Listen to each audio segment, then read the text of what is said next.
Розпочинаємо роботу. We start our work at Ukraine Crisis Media Center. Now the floor is given to Colonel Dmytro Hutsulyak, Ministry of Defense of Ukraine spokesperson on NATO-related issues. Welcome.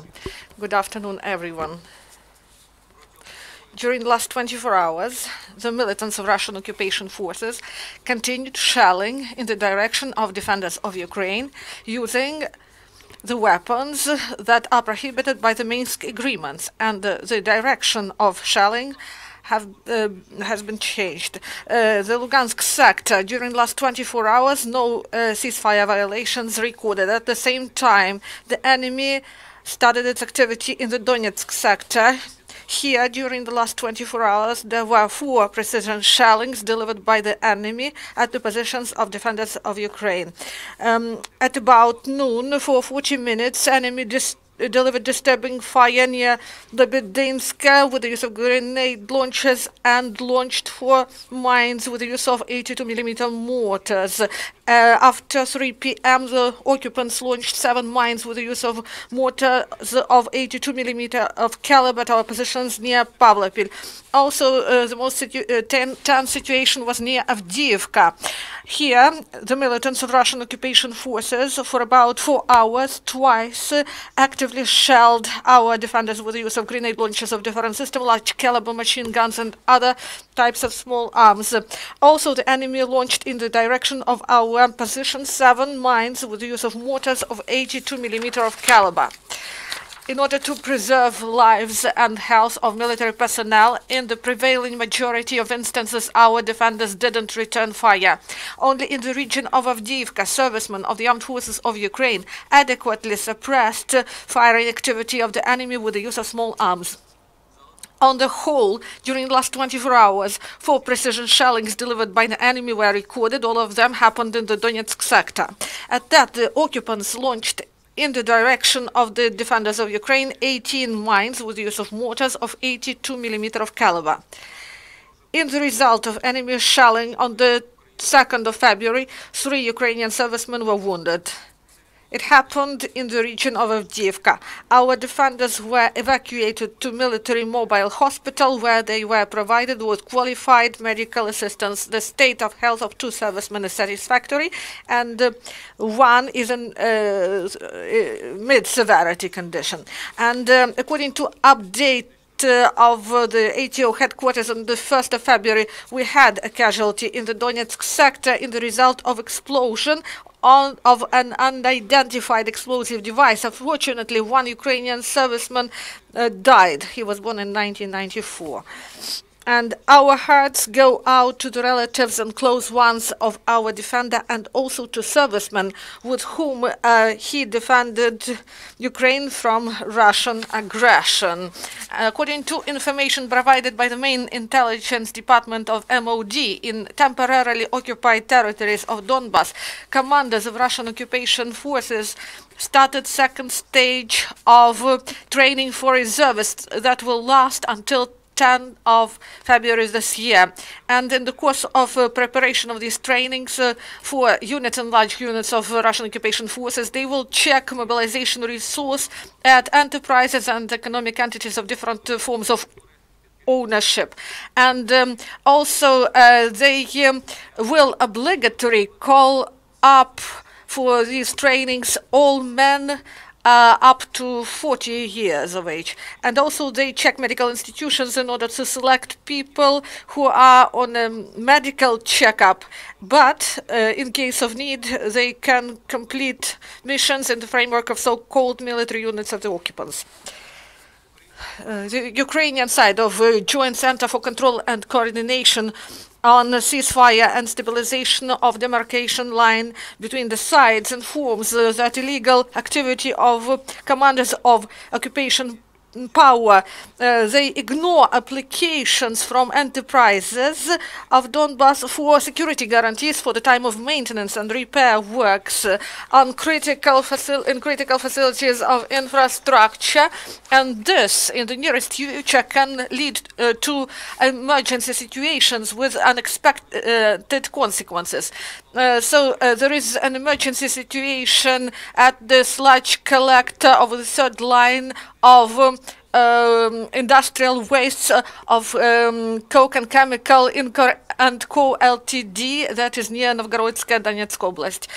Because of a large number of precipitations and seasonal fluctuations, this needs maintenance and repair works, and the Ukrainian side of JCCC and representatives of Emergency Response Service of this phenolic enterprise, they have coordinated an order of actions how to maintain and repair this facility, but these works are impossible because there is no security guarantee from the militants. So Ukrainian side of JCCC states that these actions or inaction of the commanders of separate regions of Donetsk and Lugansk Oblast, they can lead to ecological catastrophe in Donbass, and this will impact on the residents of on both sides.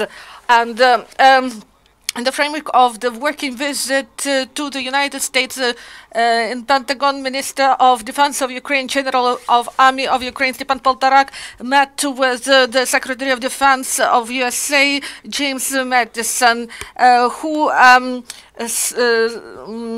reaffirmed support to Ukrainian people in its fight for independence and territorial integrity. James Mattis said that the United States, shoulder to shoulder, stand with Ukraine and will pressure Russia in order that it withdraw its forces and weapons, and they will continue to help to develop combat capabilities of Ukrainian armed forces, and will help them to reach NATO compatibility. And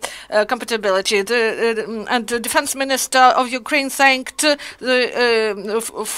the visit to the United States, and said that the United States is our main strategic partner, and they help us to counteract Russian aggression.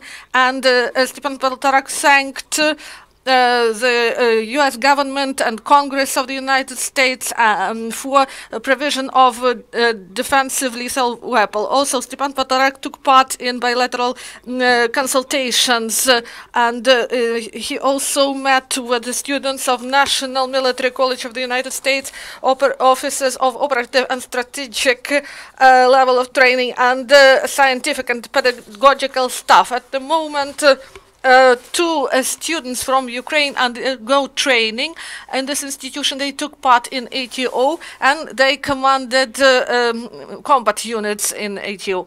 The Minister of Defense answered the questions from American officers and informed them about the processes of reforms in the Ukrainian Defense Ministry, and also about cooperation with the United States. And in the Embassy of Ukraine in the United States, Stepan Poltorak met with friends of Ukraine under the auspices of Foundation Ukraine and the USA, and the experts continuously support Ukraine at all political platforms. In the framework of this event, they discussed the current situation at the line of confrontation, the reforms, and also further support of the American partners to Ukrainian army. Also, in the Embassy of Ukraine in the United States, the Minister of Defense of Ukraine met with Ukrainian volunteers and renowned public figures and veterans who support Ukraine. Head of Defense Ministry of Ukraine awarded veterans and volunteers and servicemen who undergo treatment in the USA with awards. And on the basis of central dental polyclinics of the Ministry of Defense of Ukraine, special rehabilitation for servicemen who were freed from captivity on the eve of New Year continues. They carried out surgical operations to provide implants for these servicemen. And head of Central Dental Polyclinics of MOD of Ukraine informed that 30 servicemen need this rehabilitation with the installation of dental implants, and 8 patients had surgical operations last week and 2 this week. Also, they were provided with 200 implants that was provided by National Union of Dentists of Ukraine. And in the course of the visit of Ukrainian military delegation to the Lithuanian Republic, this delegation was headed by the head of National University of Defense of Ukraine, named after Ivan Chernyakhovsky, Lieutenant General Anatoly Siratenko. There was a meeting with Vice Minister of Defense of Lithuania, and Lieutenant General Anatoly Siratenko expressed his gratitude to Mr. Vitalijus Umbrasus for the support of Lithuania in the military sphere. They shared the opinions about the results of cooperation and plans for further work in the sphere of military education, science, in the context of training and introduction of NATO standards in the educational process of Ukrainian servicemen. Thank you.